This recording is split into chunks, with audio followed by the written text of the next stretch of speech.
Hello, everybody, and welcome to the Coin Drop Podcast, episode 57. Uh-oh. I got the name wrong. It says 55. Whoopsies. Good job, me. But that's what happens, I guess, when I do this by myself, and I don't have it set up right. Oh, can I change that post-startingly? However you say that. Hell, I don't even see the option to change the name for that, whatever. Sorry, Mike, you have to go back and fix it. Seriously though, I really don't see the option to change it. Oh, well, whatever. So anyways, as you can see, I am by myself this week. It was supposed to be me and Mike, and while he confirmed that we would be doing this together this morning, apparently something happened with his computer or something or other, and he had to pull it apart, and yeah, he could not be here with me on episode 55, not episode 55, episode 57. Yeah, whatever. So we have a fair amount to talk about this week. The Xbox Game Show was the following day after last week's episode, but we obviously couldn't talk about it. It hadn't happened yet. Ubisoft Forward was the following day. And there's been trickles of news throughout the week. Nothing crazy, but there's been some stuff to talk about. So let's jump straight into it. The first thing being the Microsoft Game Show, or Showcase, or whatever the hell they want to call it. I'm going to start it off by stating, actually, you know what? Let me take a step back. Yeah, you know what? Whatever. I'll do that later. I'm going to start off by saying that Microsoft finally showed up. They actually had a really good show. It's about time. It's been years waiting on a good show to show up, or for them to have a good show.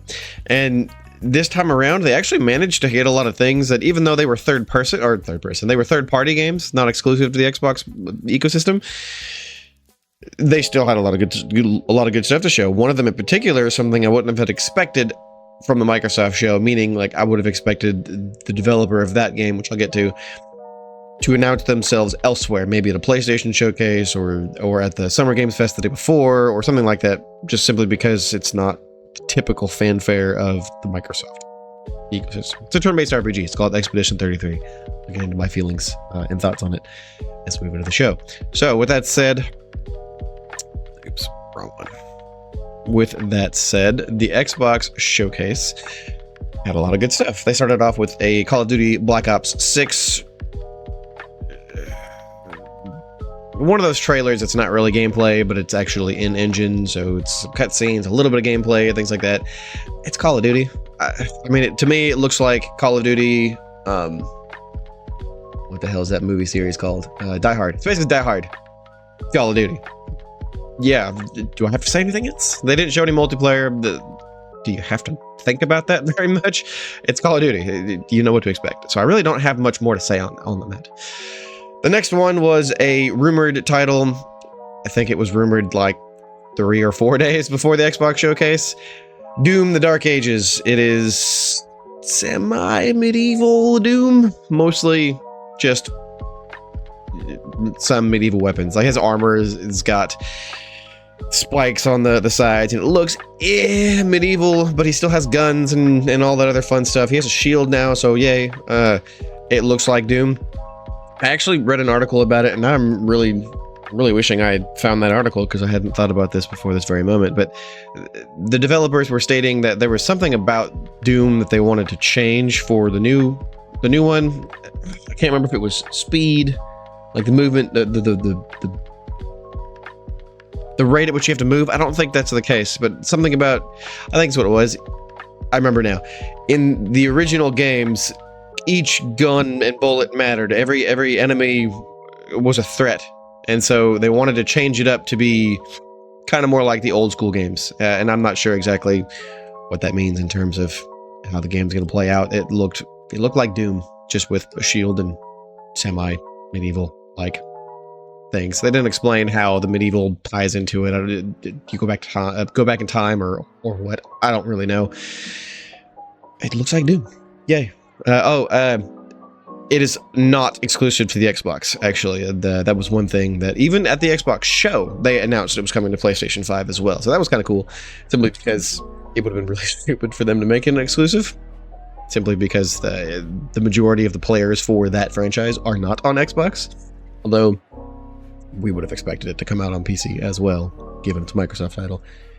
In any case, it was Doom. A lot of people are excited about it. Personally, I played the first in this new series of Doom games, and I wasn't super thrilled by it. I didn't dislike it, but I wasn't all about it, simply because I don't know. I care about storyline in my games, and while there was story in the initial Doom remake from 2016, I don't know. The very first thing that they did was they tried to show off some story, and Doom guy punched the datapad thing, and it felt like, to me, that was like, fuck storyline, let's do shooting, and it just didn't really sit well with me. I played and beat the game, and there we go, moved on. And I never did play Eternal, although I did hear it was a huge improvement. So here's hoping that the Dark Ages is an improvement. I don't know. If you like Doom, go look at the trailer. It's called Doom: The Dark Ages. Coming to all platforms except for Switch, of course. Although, given how well Doom ran on the Switch, I would imagine that this will release for for Switch 2, whenever that finally gets announced, and whatever they decide to call it. The next game they showed was State of Decay 3. It's set, quote, years after the apocalypse, happens, and I'll be honest with you, I don't remember anything about the trailer. and I'm shifting through it now. Basically, the trailer talked about the importance of teamwork and how everyone's important to everyone else as far as who's alive and all that fun stuff. Yay, it's another State of Decay. I've never really cared for the franchise. I played the first one a little bit and couldn't get into it. And yeah, they're making a third. No release date, and I'm pretty sure that one's exclusive to Xbox and PC. The next title was another big one that I can't say I was not expecting it at the Xbox show, but they announced, or not announced, they showed off properly Dragon Age, the new one, Veilguard, which they had changed the name just before the show. It was originally Dreadwolf, Dragon Age Dreadwolf, and they changed it to Veilguard. And let's just say there's some controversy on this one. It looks much more akin to like a Shrek style of animation and art direction almost, and all of the dark, gritty feel of the old games is gone. And it was a trailer that was supposed to show off the characters of the game, the companions that you can have. And something just screamed like hero shooter or something along those lines. It didn't feel right. It's that ugly, best way to put it that I can think of, that ugly live service style of advertising, characters, the way they look, everything else. And a lot of people just aren't super happy about it. There are people that are happy about it, and I'm sitting over here like, maybe. It's interestingly enough, it's not going to be open world. They didn't say that, or they did say that doesn't necessarily mean there won't be large areas to explore, but it's going to be mission based, which I sort of feel like they're using old terms here, because before open world became the norm, there was either open world or mission based, and several games have tried to blur the line between those, where there's large open areas. There's like 4 or 5 large open areas. Heck, Inquisition had a few large open areas, but it's still effectively open world. Anyways,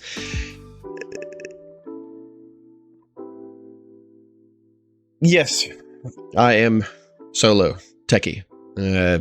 Russ is out of town, which he told us last week, and what's his name? Mike had computer issues, I guess, so I'm doing it by myself. Anyways, I don't know. Veilguard just, it didn't immediately capture me. The one thing that I think did look pretty good was the combat. The combat is much more fast-paced, and I've always liked the style of games as it was. And they actually didn't show the gameplay at the Xbox show. That was at just afterwards. They showed some actual gameplay. They showed a cinematic trailer, which again, I just didn't quite feel like it feels like fantasy light instead of dark, gritty, tough fantasy. It just, yeah, I don't know. I pretty much agree with you over here, Techie. I don't know. It's different.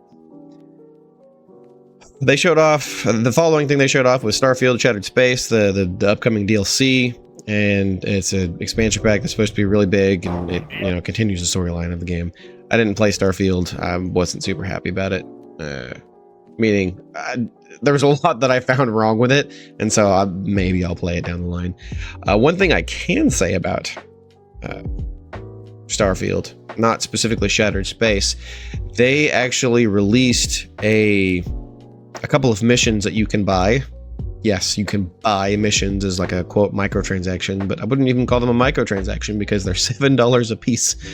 And from what I could tell based on people who did buy it, those $7 missions are roughly 15-ish minutes long, 15 to 20 minutes. And to make matters worse, you have to use they call them creation credits. You can't buy the missions outright from the Xbox store or whatever. You have to buy creation credits so you can then spend those credits on these missions. And the lowest amount that you can buy of creation credits is $10 worth. So you have to spend $10 to get a $7 DLC mission that will last you 15 to 20 minutes. And for me, it just screams horse armor all over again. Really shitty pricing and just awful, awful choices. So hopefully that's not indicative whatsoever of Shattered Space, and that the people that enjoyed Starfield, hopefully Shattered Space turns into something that they'll like. But this just, it feels like they're shooting themselves in the foot in a really bad way, and they've gotten review bombed on whatchamacallit because of it, Metacritic or whatever, because people aren't very happy about that. So the following thing, they showed off some DLC or whatever for Fallout 76. I'm not going to talk about it because I don't play Fallout 76. There's more content coming. Thank you, PlayStation. I say that specifically because it came out that they were actually going to cancel the game after it launched. It had like no players. After Microsoft bought them, they were going to shut the servers down. But it turns out that actually PlayStation effectively kept the game alive. So thank you, PlayStation. Okay, and then the next thing we come to is called Clair Obscur or Clair Obscur Expedition 33. I'm just going to call it Expedition 33. Yeah, oh man, it's probably my game of show. Easily the best thing shown at all of the shows around Summer Game Fest. At the Ubisoft show, with Microsoft, Xbox, PlayStation, the indie, all of them. It screams AAA RPG, but like, I feel like I've been saying this a lot lately, but like PlayStation 1, PlayStation 2 era of games and what made them so great. Like, the first thing that I noticed outside of the gorgeous visuals, because it does have really super pretty visuals, is that one, it's a turn-based RPG, and two, it had combat that was reminiscent, not quite the same, but reminiscent of Legend of Dragoon. If you remember, that was a PlayStation 1 RPG made by Sony, very similar to Final Fantasy, and in my opinion, still one of the best RPGs ever made. Expedition 33, oh man, it's got this interesting combat system where it looks like there's a combo system similar to Legend of Dragoon, but it's not.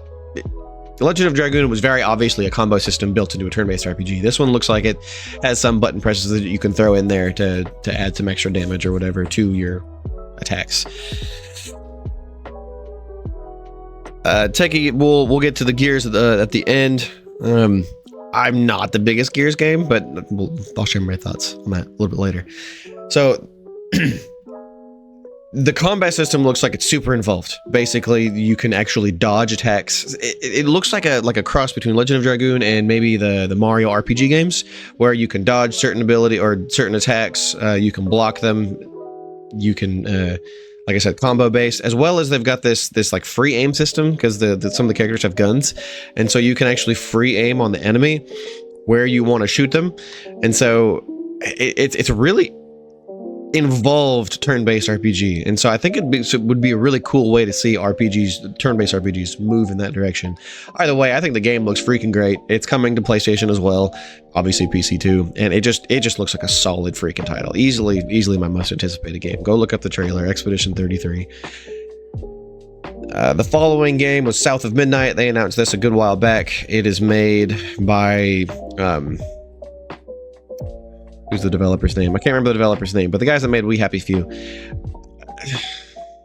This game didn't sell me because of the style they chose to go with. And what I mean by style, nothing to do with the visuals or the art direction or anything like that, but the claymation almost style animation. It's very stop motion, and it's just jarring, and to me it makes the game look choppy and like jittery when the game transitions from clearly the cutscenes, which in that is clearly the most egregious version of the stop motion, but the actual gameplay itself does look a lot smoother. But if you look at the main character, whatever the heck her name is, she's still choppy, and it was off-putting to me. I think it looks terrible in motion from the character standpoint. When it's actually playing, it is really, it did look fairly smooth, but herself is, like I said, choppy, and it just looked weird to me. I didn't like it at all. The idea could be interesting, but I'm instantly turned off from it.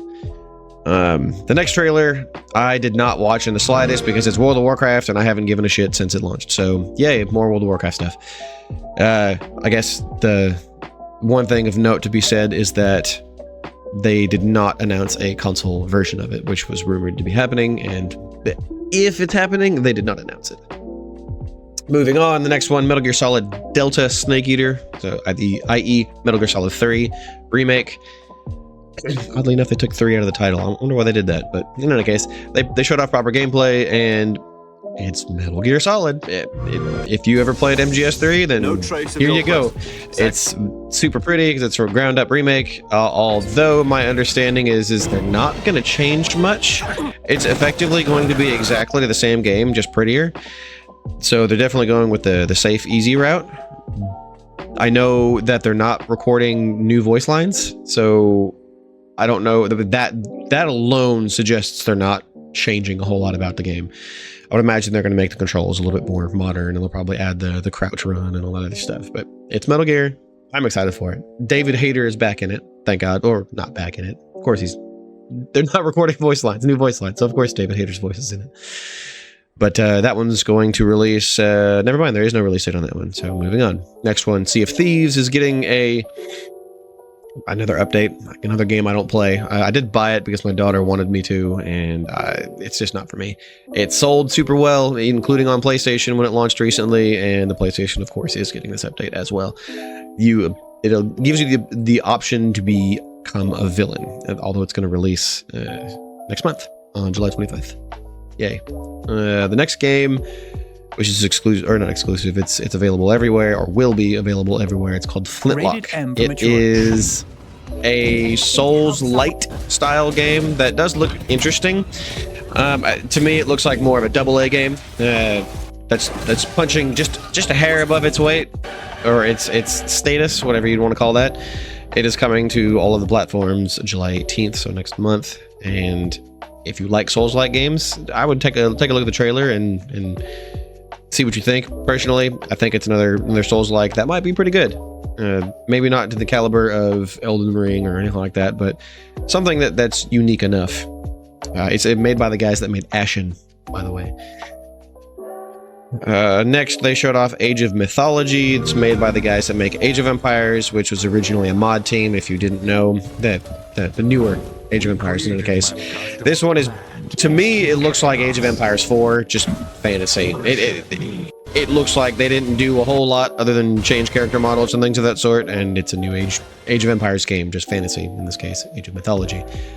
That's not necessarily a bad thing. It just, if you like Age of Empires, then you should like Age of Mythology. This one, of course, is coming to Xbox and PC. The follow-up game is Perfect Dark. They finally showed off gameplay, and it's definitely different from what I remember Perfect Dark being. That's including on all the previous titles. It's definitely a remake, not a remake, but a reimagining of what Perfect Dark is. And it looks like a cross between almost like a stealth game and then Mirror's Edge, which is kind of interesting. I can't quite tell if they are encouraging stealth-like gameplay, because the gameplay had plenty of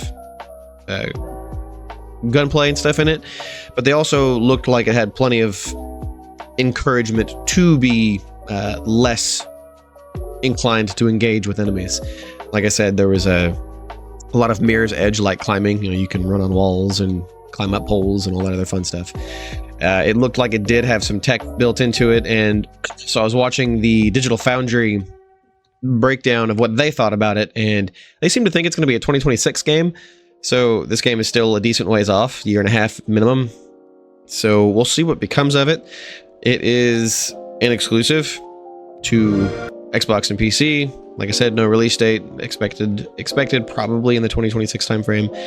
It looks interesting. It's definitely something that I think that the majority of people that are going to play it probably never played the original titles. So just because it's different doesn't mean it's a bad thing. I mean, it's for a new generation of people. The last one that released was on the Xbox 360 really early on in that generation's lifespan. So we're talking, golly, that's like probably closer to 20 years ago at this point, if I remember correctly. I think the Xbox 360 released in 2005. In any case, Perfect Dark looks interesting, but I'm going to wait to kind of hold my judgment on it, simply because it's so far off. A lot of things can change between now and then. They showed off the Diablo 4 DLC expansion pack. They don't use the term DLC. They still stick with the old school term of expansion pack. And I actually didn't watch the trailer because I didn't want to get any sort of spoilers. I have yet to beat the game, but you know, working 610s, it's kind of hard to play anything, and so I'm not going to comment on it other than to say that it's coming October 8th, obviously on all of the platforms. They then showed off more Fable, which also has no release date, and it again. To go. Welcome. The trailers, in my opinion, for Fable so far have been pretty poor. They're leaning into the slightly less serious, which isn't a bad thing because Fable's always been a little less serious. But they're intermixing tons and tons of cinematics or non-gameplay elements into the trailer, and this is supposed to be a story trailer if I'm not mistaken, but I still don't really know what the hell is going to happen, like how it's going to play and all that other stuff. It does look like they changed the main character's face a little bit. She's less ugly. She's still ugly, but she's less ugly this time around. And yeah, Fable is coming. It's coming from a developer that, if I'm not mistaken, made baseball games before this. We'll see whenever it gets a release date. More than likely, it's going to come out next year. So I would imagine probably early to mid 2025. So not terribly long to wait for it. The next game they announced is another Xbox exclusive, another 5-on-5 shooter. So Sony's Concord has a direct competitor as far as the live service 5v5 shooters go. It's called Fragpunk. This one, however, has a really interesting, what's the word I'm looking for? Make your own rules. I really can't think of the words that I'm looking for here, but basically it's a card shooter, and what I mean by that is there's these cards that will affect what's going on in the battlefield. So if you look at the trailer, there's different things that happen with these cards, and it looks like people effectively vie for the cards before the matches start, but basically there's some of the things they show is there's this card that makes the area around you overgrown with vegetation. So there's a whole bunch of like grass and other things that grow up that you can hide in, that grows upwards, taller than the player, so you can hide in it and, you know, give yourself a little bit of stealth. There's other cards that make the other players' heads big. There's all sorts of little things that's going to adjust the way the gameplay works. It looks like it could be interesting. It's a 5v5 shooter. I've never really cared for those particularly, so I'm not super interested in it. But I can see this one being popular just because it's a 5v5 shooter. Those are popular. Yeah, it's a different twist on the genre, so we'll see if it picks up. No release date specifically in any case, but it is coming next year, which is a pretty common theme actually. Opposite of PlayStation Showcase, which was significantly smaller. This is not PlayStation Showcase, PlayStation State of Play, which are intentionally smaller shows. PlayStation's thing was basically everything coming this year, while Xbox was like, hey, we got all this stuff coming eventually, either next year or eventually, and except for the Diablo and Sea of Thieves, the updates effectively. Not a bad thing necessarily, just not everything is coming sooner than later. It's coming later rather than sooner. Anyways, the next game that they showed off, another game for 2025. I believe this one is exclusive to the Xbox family. It's called Winter Burrow. It is a... It looks like an indie title. It is a... You basically have to create your home. I don't even know how to explain it. It almost looks like Gone Home, I think is what it's called. In the dead of winter. No, that's the incorrect game that I'm thinking of. Maybe so. I can't remember the name. I got the image of the game I'm thinking of in my head, but in any case, I think it'd be best to just look the trailer up for this one. It's not for me. It's called Winter Burrow. Oh, next game, which is coming to competing platforms. I don't know who is the people that make it are the people from that made The Artful Escape. This one is another one that's not for me. Annapurna Interactive is the developer. This one, it's a coming of age story with the funky art style. Another kind of not necessarily claymation, but choppy art style, if you ask me.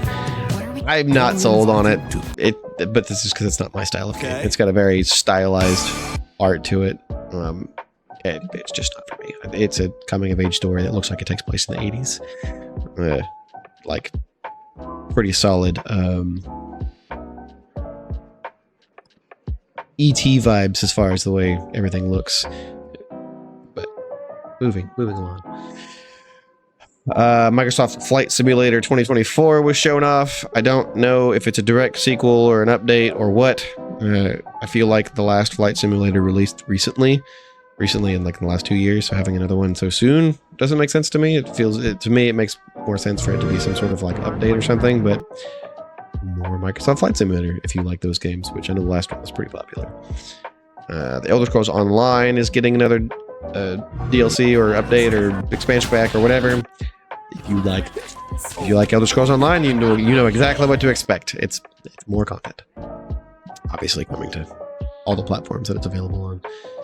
The next game is yet another one's trailer that I did not watch, but that's because after the first game I didn't care for any of the sequels, so I'm not worried about it. But Life is Strange is getting another game. It's called Double Exposure, and I'm really not going to comment on it. If you like Life is Strange, or if you like Life is Strange, then here you go. There's another one coming out. It is coming out to, of course, all of the platforms on October 29th.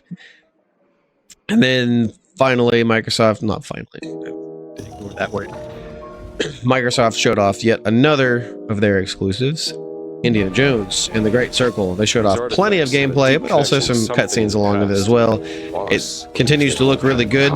Something about it looks strange to me. I don't know quite how to explain what it is that I dislike about it. I think it's hitting that uncanny valley, but there's still something just ever so slightly off to me that just looks a little weird. But at the same time, it does look like a pretty good game as far as Indiana Jones is concerned. They managed to make Indy look young and how he did in the movies. I intercepted the Morse code coming from the Himalayas. Oh yeah, I can totally do that. My apologies. I didn't realize you'd be able to hear me through my headset in this thing, especially because I'm using something that's supposed to be AI canceling, noise canceling. There we go. With that said, I'll just stop playing the trailers. Anyways, the new Indiana Jones is a good long trailer. It gives you plenty of gameplay to look into, and if you like, or if you're interested in the IP, I would say watch it. It's coming out sometime in 2024, at least it's supposed to, although they have yet to give it a release date. So that's a little strange to me, given we have 6 months left in the year, but my guess would be November would be the best guess. Yeah, that makes total sense, Teggy. I just didn't think that it'd be so loud. Actually can adjust it right here when I think about it. Anyways, this is the title that has been rumored to be coming to PlayStation as well. Obviously not going to be at launch, but there's been a lot of rumors from various people, from Jez Corden to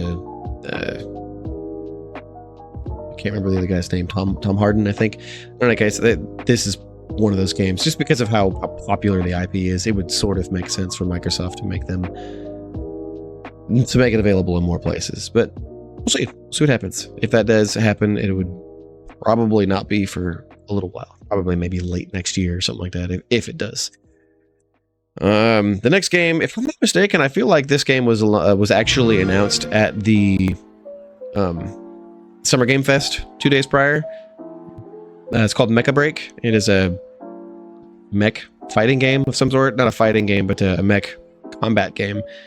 Yeah, watching the trailer again, it's definitely exactly what I think. If you like mech games, this is probably right up your alley. I don't know really anything about mech games because I don't like mech games. The only mechs I was ever able to get into was Metal Gear and Xenosaga. So that's the extent of my mech stuff. I love anime, but I don't even like mech anime. So Gundam and all those other things. So I want to move on. The next game didn't show us anything. It is called Wu Chang Fallen Feathers, and what I mean by didn't show us anything is it was entirely a cutscene of some sort. It's apparently supposed to be a Souls-like game. It is coming to competing platforms, PlayStation, PC, all that stuff. But there's really not much to talk about. It looks like some sort of Chinese. Oh, you know what? I'm totally wrong here. There is gameplay shown in it. For some reason, I don't remember that at all. But it looks like some sort of Chinese-focused fantasy, Souls-like. Not sure. At this rate, I feel like every action game is titled or likened to Souls-like. Everything is Souls-like now. And I don't know, like even what's it called? Phantom Blade Zero. Even Phantom Blade Zero is being hailed as a Souls-like, but to me, it doesn't look like one at all. But I believe actually Russ last week stated that he thinks Souls-like is more of the, if you can rest or whatever, enemies will respawn. That effectively makes it a Souls-like. I don't know. I think too many games, way too many games are likened to Souls-like. I like them, so it's not necessarily a bad thing, but apparently if it's action adventure, it's now a Souls-like, which doesn't compute with me. In any case, Wu Chang Fallen Feathers is a game that's supposed to be coming out in 2025 at some point. The trailer is about 1.5 minutes long, and it's not until roughly the minute mark that you start to see any form of gameplay. It's very fast-paced compared to most Souls-like games, but yeah, anyways. Moving along, the next title is Avowed. They showed off more gameplay, although this one's more of a story trailer. It is actually, this I feel like they probably announced this a while back, but something that caught my attention was that apparently this takes place in the Pillars of Eternity world.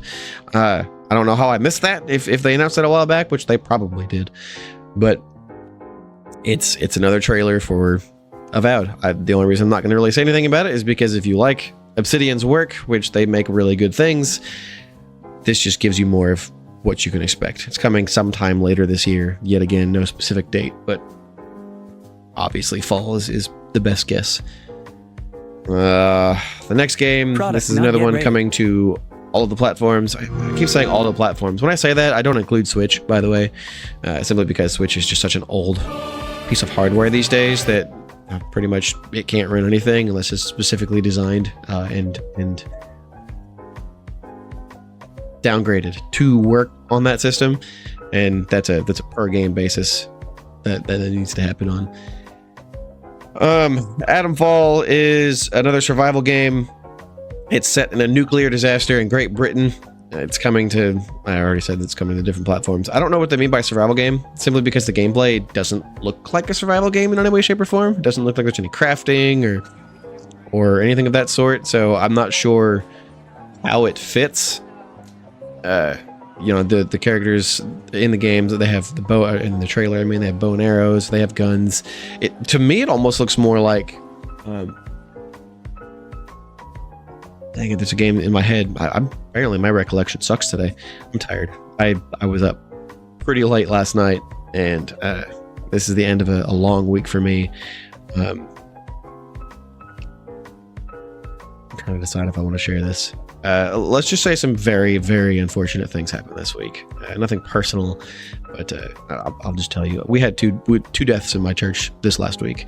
One of them was an infant, just born infant, and the other one was a very loved and cherished member of the church. So it's been a tough week. So if I'm a little scatterbrained, that's probably why, along with my long work week. Anyway, like I said, moving back to Adamfall. Sorry to make you all depressed now. It reminds me of that there was a 4-player co-op. I can't remember the name of the game. I don't have it on my shelf because I've got it on my Steam Deck. But in any case, I don't think they really showed enough for us to get a good idea of what the game is going to be. They show a pretty wide variety of environments, from outdoor environments to looks like radiation-filled ones, hence the name Adamfall, I would presume. Especially since it's a nuclear disaster, that makes total sense. But there's also robotic enemies and things of that sort too. So we'll see. We'll see if it turns out good. It's coming out sometime next year. The next game, which the Ubisoft Forward had more to show, is Assassin's Creed Shadows. The gameplay, in my opinion, looks pretty darn solid. It is... someone said it looks a lot like Ghost of Tsushima, which I disagree pretty heavily there. It definitely looks like Assassin's Creed, except for, you know, set in the Japanese time frame.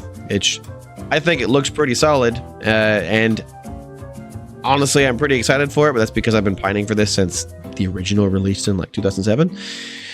One thing they did say is that the game, for the most part, will allow you to choose which character you want. You can play as Naoe or Yasuke, and their playstyles are so different that it's nice for me to basically go, oh, I don't care for the stealth style, so I'm just gonna go, you know, sword swinging and as Yasuke and just destroy everybody, or vice versa.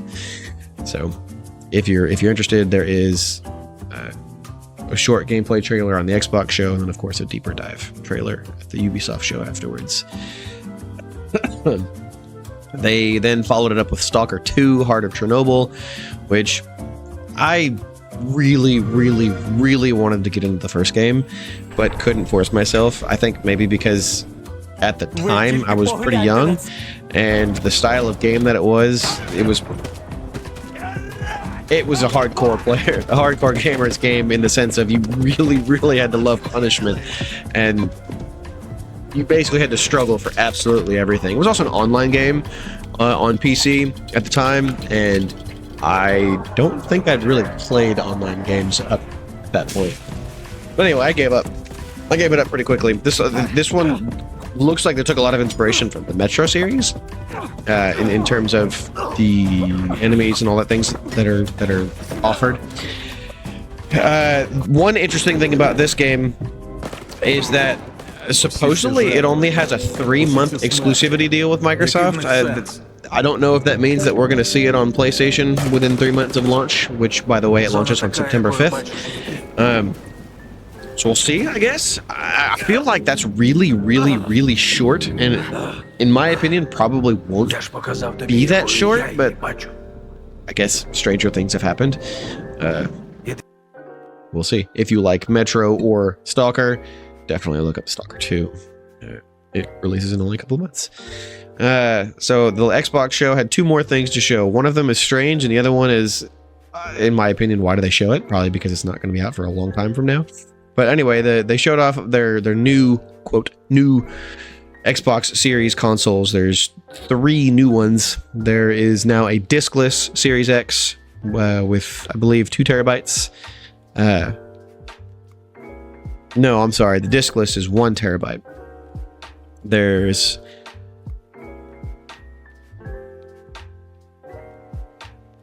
sorry, I'm reading the article, and it... doing a poor job of explaining what it is. They probably accidentally wrote Series X twice. I meant to write Series S for one of them. Anyways, so there's a 2 terabyte SSD Xbox Series X. So everything you know and love about the Series X already, if you love the Xbox, just with a bigger hard drive, or bigger SSD. Nothing's changed except for the fact that it's now $600 instead of $500. In my opinion, that's really freaking stupid. SSDs aren't that expensive, and they really shouldn't increase the price of the console almost 4 years later. That's stupid. Absolutely retarded to me. Like the dumbest thing ever. I can't believe they did that. I would have expected them to release a new console, more storage, and either keep the price the same or drop it a little bit. But who am I? They released another Series S that has more storage, and then they released a diskless Series X with 1 terabyte of storage.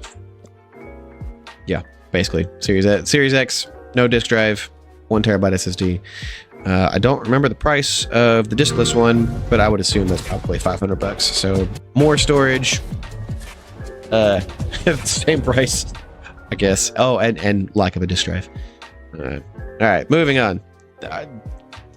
This is what you were asking for, Techie, and that is Gears of War E-Day. I have never been the biggest Gears of War fan, although I have played all of them. I was really disappointed in the first, simply because me and my cousin, when the game was brand new, the very first one ever released, neither of us had played it. Gears of War was brand new at the time. Me and him were like, fuck it, we can do the hardest difficulty, because we were pretty like hardcore gamers, and that was all we did at the time, because it was so long ago. So we jumped on the hardest difficulty. It literally took us 3.5 hours to beat the game. The very first time we ever played it. On the hardest difficulty, whatever the hell that's called. I don't remember what it is now. And as I said earlier in this episode, I'm more of a storyline guy. And the storyline, it wasn't bad. It wasn't terrible. But it also wasn't great. And to be fair, Epic and Cliff Bleszinski weren't really known for their storyline or their strong storylines. They were more known for their epic competitive shooters, like Unreal Tournament and stuff. So I gave them a little bit of a pass. Whatever. We played it. My cousin absolutely adored the online. I didn't really care for it, simply because actually I watched a thing on Twitter. It's been going around. The cover system, since it was so new, Gears of War effectively it didn't create the cover system that exists in so many games these days, but it definitely revolutionized it in the sense of sticky cover and things of that sort. But watching the multiplayer, I just can't imagine it's fun. Because the way the person moves around, they like slide all over the place. They like almost attach themselves to a wall with the sticky cover, but then they like cancel it, move on to the next one, and it helps them slide around and move around super, not just unrealistically, but like it looks terrible to me. I don't know. I don't know if they've managed to move away from that in the multiplayers, but whatever. Anyway, moving on to E-Day.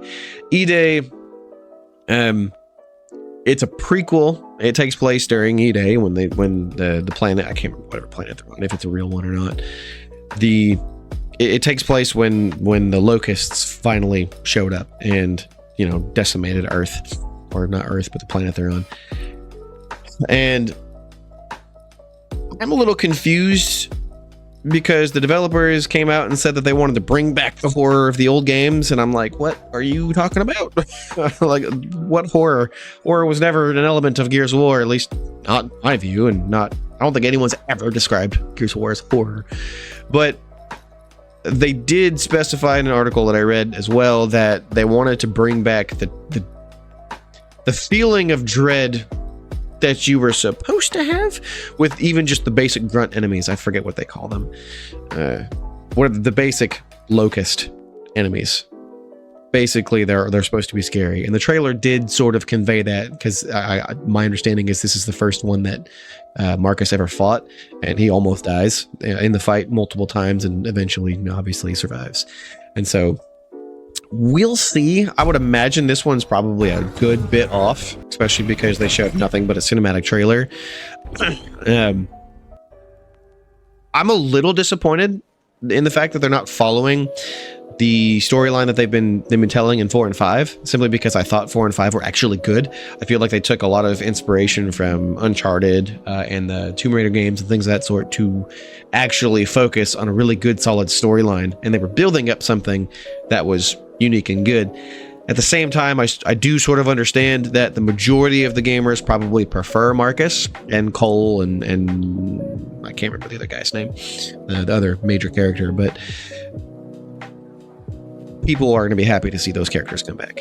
And anyways, people are going to be excited to see those characters come back, and I would prefer the newer characters just because I like what they were doing with that, but whatever, that's just me. I can't say I'm sold, simply because it's Gears of War and I've never been a giant fan of it, but after 4 and 5, I would be interested in playing this one and seeing how it comes out. But it's a trailer, not just a trailer, it's a cinematic trailer, and it doesn't really tell us anything. So we'll see what happens. I mean, it's going to be Gears of War. It's almost guaranteed to sell. What would be really interesting to me is if they released it on PlayStation as well, which that's definitely a stretch, but at the same time, in the same breath that I'm saying that in shortly, I think the day after the Xbox showcase, Phil Spencer actually did confirm that more games are guaranteed to be coming to other platforms such as PlayStation and Switch. And the rumblings in the industry from the insiders and everybody else, it's supposed to be a lot. It's not just going to be onesies and twosies. Like, pretty much all of the things they're making, especially if they expect it to be a good big franchise such as Gears of War or Indiana Jones, like I said earlier, Doom and Perfect Dark and all those other things.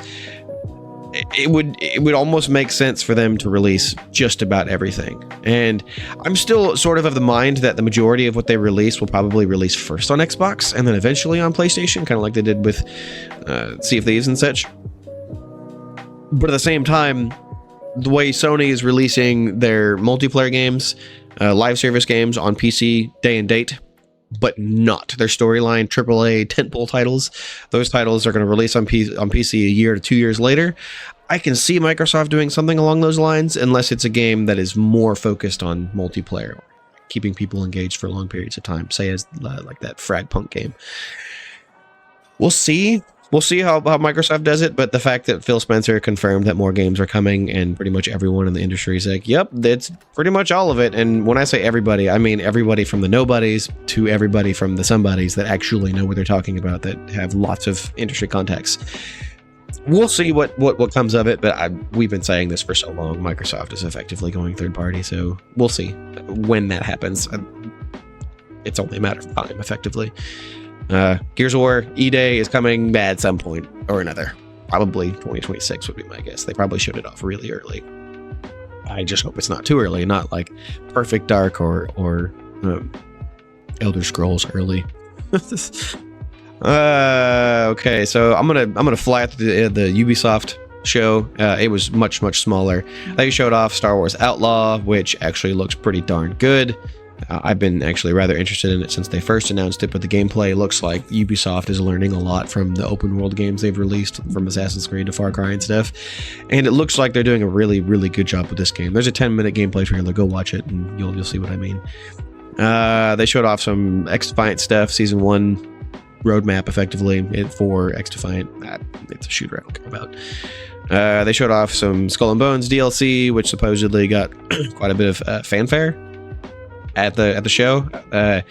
There was rumor that I don't know if it's a rumor or confirmation. Honestly, I didn't read enough into it. But going back to Xbox, there was rumor that during the Xbox show, Microsoft apparently paid people to cheer when certain things were announced. And the reason I'm bringing that up is because I wouldn't be terribly surprised if Skull and Bones did that as well, or Ubisoft did that with Skull and Bones, because the game basically released and then disappeared. What I mean by that is there's been like no conversation on it, or not no, but very little conversation. But I guess no news is good news. In this case, they're showing us some seasonal stuff. They showed off story DLC for Prince of Persia: The Lost Crown. They showed us an update for the Rogue Prince of Persia, which released shortly after, which is a roguelike Prince of Persia game. They confirmed the Sands of Time is going to release. I can't remember if they said it was 2026. I think they pushed it back all the way. Yeah, they pushed it back all the way to 2026. They released a new trailer, but it's a teaser trailer of sorts. It didn't show anything but a burning candle. Obviously, the game went through some major revisions. If it not only got delayed like a year and a half ago, but it got delayed basically almost 4 years. So I think it's probably got like ground up reworked. Avatar Frontiers of Pandora is getting another major update. A new expansion pack called the Skybreaker. This is a game, in my opinion, that released to way too little fanfare. The game is freaking fun as shit. It is a solid title. At first, everyone was like, it's basically going to be Far Cry, but it's going to be Avatar. And while that's not necessarily too far off the mark, it does enough different and has a lot of settings options in the game to where you can really change up how it plays. I think it's a really phenomenal game that deserves your attention, especially if you are at all interested in not just Avatar but also Far Cry like games. I'm interested in this one simply because I enjoyed the base game. The Crew Motorfest is getting additional content for a year or two, I guess. They showed off Anno 117 Pax Romana. I didn't watch the trailer because I didn't care for the actual game itself. It's if I'm not mistaken, it's a Age of Empires-ish style game.